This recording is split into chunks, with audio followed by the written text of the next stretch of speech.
Cerpen Sang Boma. Alkisah ada seorang anak yang tak lain bernama Boma atau Si Tija adalah anak dari Dewi Pertiwi. Dewi Pertiwi mempercayakan kepada pendeta untuk mengasuh Si Tija. Dewi Pertiwi pada saat itu sedang dalam keadaan galau karena ia tidak tahu siapa gerangan ayahanda dari anaknya itu. Dewi Pertiwi masih menjadi istri Krishna. Kala Batara Guru, Tita menikahi Bumantara untuk mencegah peperangan yang lebih besar di Kayangan. Si Tija beranjak menjadi dewasa, hatta ia datang kepada Prabu Krishna di kerajaan Dwarawati. Prabu Krishna menjanjikan keabsahan Si Tija menjadi anaknya dengan syarat Bumantara harus dibunuh. Kemudian peperangan antara Si Tija dan Prabu Bumantara terjadi. Di tengah kemulut itu, Dewi Pertiwi datang. Prabu Bumantara menangkap firasat apakah Si Tija adalah anaknya. Dalam kelemahannya itu, Si Tija berhasil membunuh Prabu Bumantara.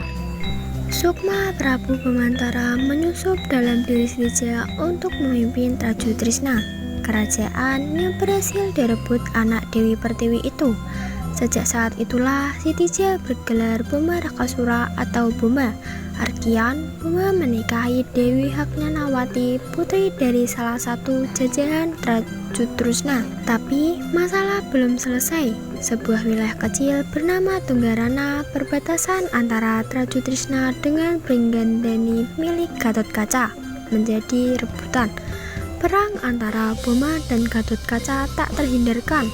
Boma menang, tapi Krishna ikut campur.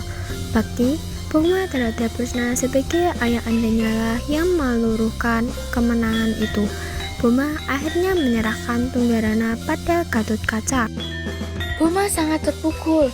Ini adalah usahanya yang kesekian kali mengabdi diri untuk kejayaan ayahnya. Selalu saja Gatotkaca berada di belakang kegagalan Boma.